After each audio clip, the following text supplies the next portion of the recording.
Padahal perempuan di dalam filsafat selalu dianggap sebagai femme fatale. Orang Prancis bilang femme fatale.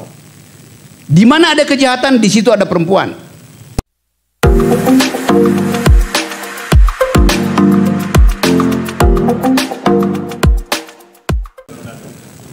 Baik teman-teman sekalian, ya masih di bangku ya, agak kenceng nih, pakai sabuk pengamannya karena nanti di level berikutnya akan naik lagi ya. Jadi Prof Rocky ini selalu serius kalau ngajar, saya tahu, saya punya catatannya, beliau kalau mengajar itu serius, nggak ngeledek dan nggak main-main. Kalau di ELC dia ngeledek. Ya. Ada dua yang serius di dalam hidup dia, satu naik gunung, dua ngajar, ya. Yang lain nggak serius, bahkan beragama pun dia tak serius. Itu yang jadi problem memang ya. Tapi kita tidak membahas agama untuk itu, ya. Orang boleh ngomong etik, nilai, moral dan sebagainya, ya boleh sah saja, ya. Tapi jangan hubungkan itu dengan religion. Ya, apa yang dianutnya itu tentu beda. Tapi yang kita coba dengarkan nilai yang masuk di dalam akal kita. Ya, menarik terkait mengenai integrity. Ya, tadi sudah sempat disinggung loh terkait bagaimana seharusnya hakim, terutama kaum perempuan, ya tadi kan dibicarain soal feminism, jurisprudence, ya perempuan tuh mengalami banyak sekali ketidakadilan, lama sekali ketidakadilan. Justru kok ya hebatnya gitu loh ya, Dewi keadilan tuh ya Dewi, bukan dewa keadilan. Temis yang tadi disebut itu ya perempuan. Kenapa ya Prof ya? Ya kenapa perempuan yang menjadi Dewi keadilan? Apa jangan-jangan perempuan itulah yang bisa menangkap nurani keadilan. Nah kira-kira begitu ya. Terkait mengenai hal-hal yang itu, saya mau ngedengar perempuan lah bertanya dulu. Mana perempuan? Yang mana? Kira-kira yang bagus? Oke, silakan. Silakan. Ya, bertanya. Beri tepuk tangan buat Temis ya, buat Titan keadilan kita. Oke.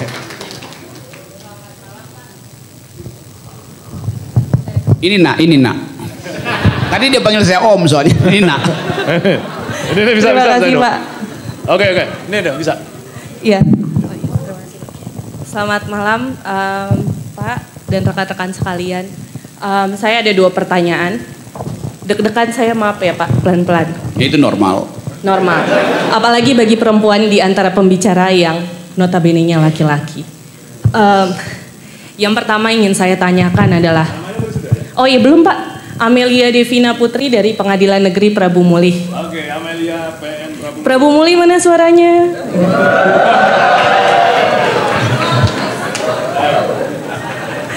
Yang pertama adalah seperti dikatakan tadi, perempuan sejak lama tidak mendapatkan hak-hak yang setara dengan laki-laki. Jadi suara saya bergetar karena nervous ya, bukan mau nangis. Yang pertama adalah bagaimana menggeser paradigma yang sudah mengakar, bahkan tidak disadari. Banyak perempuan juga tidak memiliki pemikiran feminis jurisprudence dalam alam pikirannya. Sehingga untuk menggeser paradigma patriarki itu sendiri adalah hal yang sulit dan tidak mudah. Terutama bagi rekan-rekan perempuan saya di sini, saya mengetahui sulit menjadi hakim. Perempuan selalu dihadapkan dengan pilihan memilih keluarganya atau karirnya. Perempuan selalu dihadapkan dengan pilihan mengalah atau ditinggalkan. Dan itu adalah kesadaran kolektif yang sampai saat Terus. Dan itu adalah kesadaran kolektif yang mengakar dalam diri perempuan itu sendiri.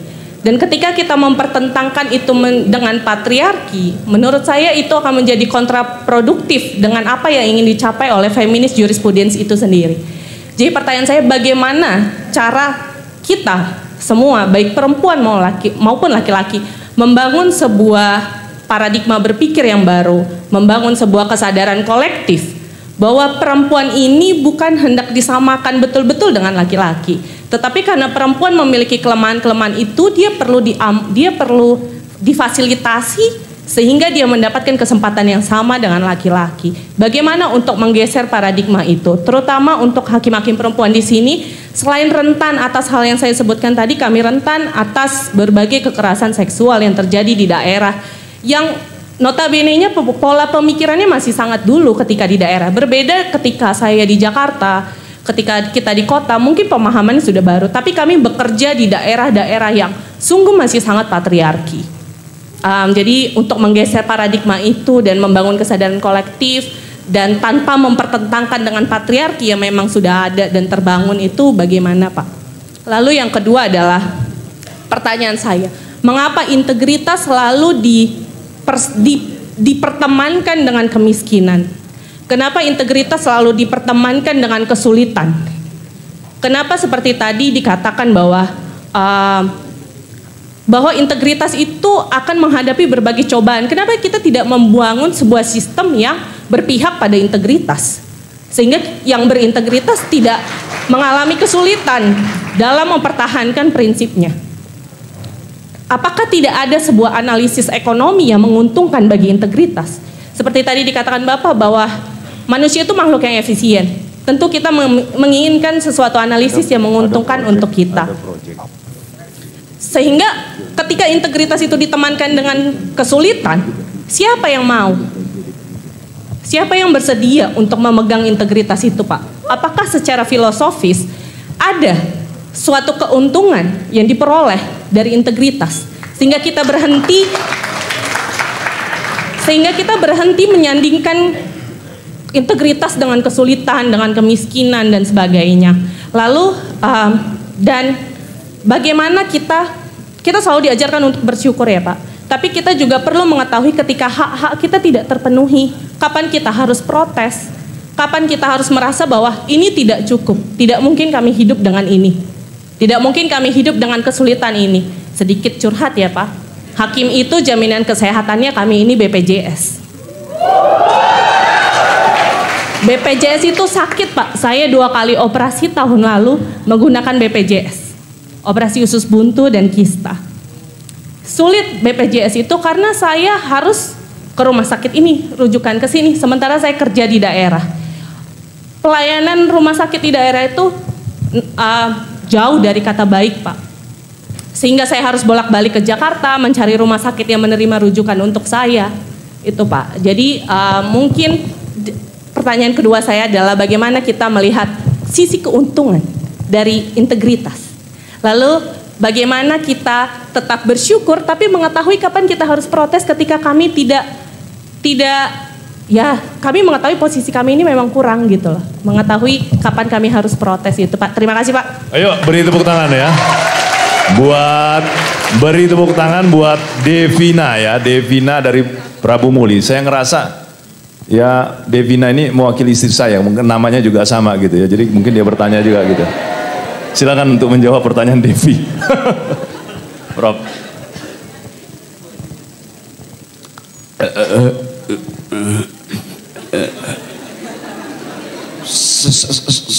Saya yang cemas untuk menjawab sekarang. Karena yang dia terangkan itu ada hal yang memang harus dieksplisitkan. Karena itu di awal dia grogi, dia cemas. Karena ini problem fundamental kita, yaitu suara perempuan. Pada akhirnya dia ucapkan juga. Jadi tadi dia the unspeakable, yang nggak mampu bicara. Pada akhirnya dia the unstoppable, nggak bisa kita hentikan dia bicara tadi. Dan itu faktanya. Coba tadi kenapa Themis itu perempuan itu? Padahal perempuan di dalam filsafat selalu dianggap sebagai femme fatale. Orang Prancis bilang femme fatale. Di mana ada kejahatan, di situ ada perempuan. The roots of all evil, sumber segala kekacauan. Semua dewi pernah diuji integritasnya oleh Zeus. Ujian pertama ada pada seorang perempuan yang bernama Pandora. Sekarang kita sering ucapkan jangan buka Pandora box itu.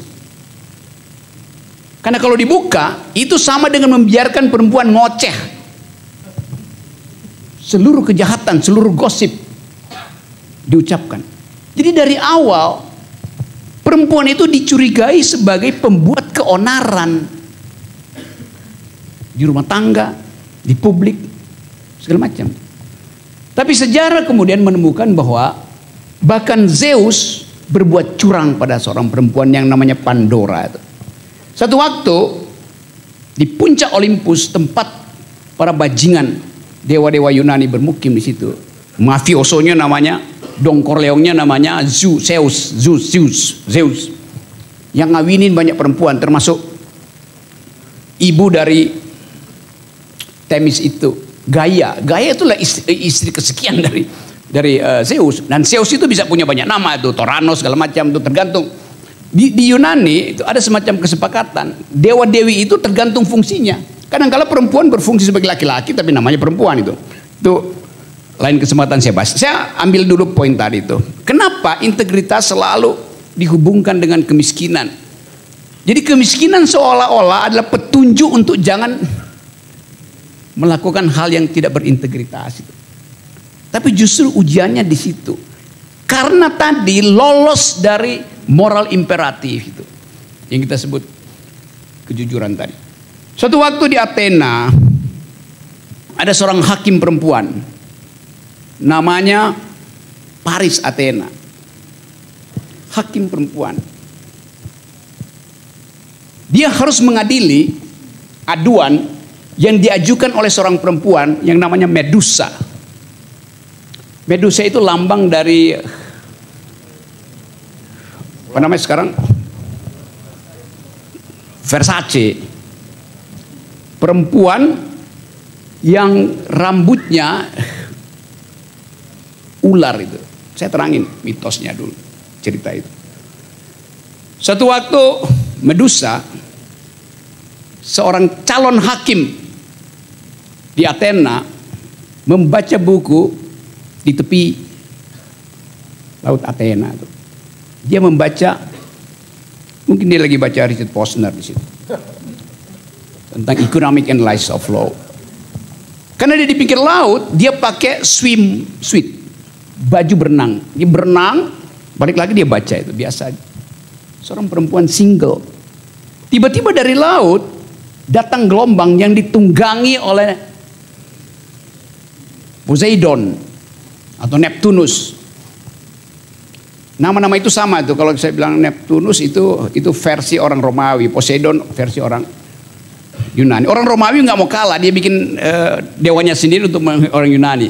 Kalau saya bilang misalnya Dewi Kecantikan, siapa namanya? Aphrodite. Di Yunani namanya Venus, sama aja. Satu waktu Medusa, perempuan pintar, lagi membaca buku sambil sekali berenang, diintip oleh Poseidon, lalu dia diperkosa oleh Poseidon. Melaporlah Medusa pada Paris Athena, saya diperkosa. Kata Paris Athena, bohong. Kamu pasti mengundang Poseidon untuk menyetubuhi kamu yang memakai baju yang merangsang.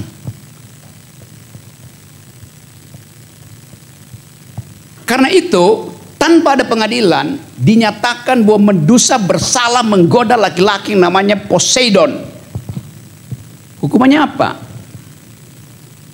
Medusa dikutuk bahwa dari matanya akan keluar api sehingga semua laki-laki yang ditatap oleh Poseidon berubah jadi tiang arang. Memang begitu yang terjadi. Akibatnya semua laki-laki Athena kalau berpapasan dengan Medusa yang tadinya cantik, lari. Medusa dia anggap sebagai the roots of all evil, sumber kejahatan di Athena. Medusa dianggap sebagai monster perempuan yang mengganggu keindahan rumah tangga, menyebabkan laki-laki itu gak bisa pacaran karena begitu disorot jadi arang. Maka dicarilah cara untuk membunuh Medusa. Kebiasaan Medusa karena matanya menyemburkan api, kalau dia tidur matanya dia copot. Karena panas itu, dia tidur dengan mencopot matanya. Diutus seorang laki-laki yang jagoan di Athena namanya Perseus. Perseus ini berkali-kali menghadang Jokowi. Saya cuma memancing supaya saudara melek dikit. Ditunggulah Medusa itu di Megamendung. Karena ketahuan Medusa ini akan mengikuti Mahkamah Agung Corporate University. Perseus tunggu. Perseus menyiapkan pedang untuk memenggal kepala atau membunuh Medusa. Tapi sekali dilirik oleh Medusa, pedangnya si Perseus itu berubah menjadi bubur. Berkali-kali diutus. Lalu Perseus mencari akal. Karena dia kalah bertanding dengan Medusa, dia cari akal. Waktu Medusa tidur, Perseus diam-diam mengintip Medusa yang sedang melepaskan matanya. Pada saat itulah Perseus masuk ke ruang tidur Medusa dan memenggal kepala Medusa. Karena itu saya sebut tadi di awal. Ini jok kecil. Kalah dalam persaingan politik, dalam pertarungan keahlian berkelahi, lalu menunggu Medusa tidur. Itu kan curang namanya laki-laki kan. Kenapa Paris Athena tidak memihak pada Medusa? Karena dia ingin berselingkuh dengan Poseidon. Ini dalam pengertian semacam ini. Tapi apa yang terjadi? Begitu kepala Medusa dipenggal dari tubuhnya, darah mengalir, dan dari darah itu tiba-tiba berubah menjadi asap kecil, wangi timbul. Lalu tiba-tiba ada bayangan yang dari darah Medusa itu timbul uap, lalu berubah bentuk menjadi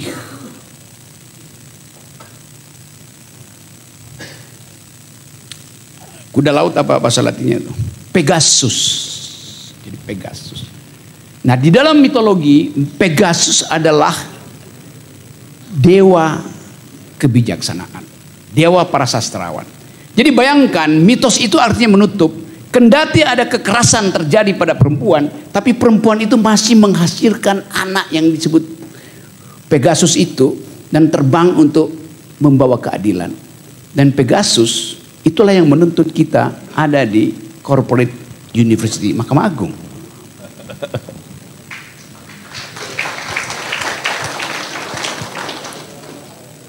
Jadi saya ingin titipkan pesan di situ bahwa selalu ada wisdom kalau kita bicara tentang integritas. Kita berupaya untuk menilai kenapa Athena tidak punya integritas dari awal, karena ada problem lain di situ. Yang mungkin Poseidon siapkan semacam buat Athena disogok 2 mercy 3 rumah itu. Tapi memang itu ujiannya. Kalau tidak ada ujian itu, tidak ada cerita seperti tadi itu. Kalau tidak ada ujian itu, di ujungnya tidak ada semacam wisdom. Semua mitos di ujungnya atau ada misteri, atau ada pertanyaan, atau ada kelegaan itu. Di dalam kasus Medusa, kita dapat semacam simbol bahwa penderitaan perempuan itu tak mungkin dibayar oleh kebaikan laki-laki apapun. Hanya bisa dibayar oleh diri dia sendiri, yaitu kelegaan dia untuk mengatakan bahwa di dalam penderitaan saya masih memberi harapan. Itu dengan lahirnya Pegasus. Tahu Pegasus ya? Jangan salah, Pegasus itu dalam pengertian itu adalah hal yang bermutu. Ada Pegasus lain, yaitu sistem teknologi Israel untuk menyadap pembicaraan politik. Beda tuh. Oke, beri tepuk tangan yang meriah.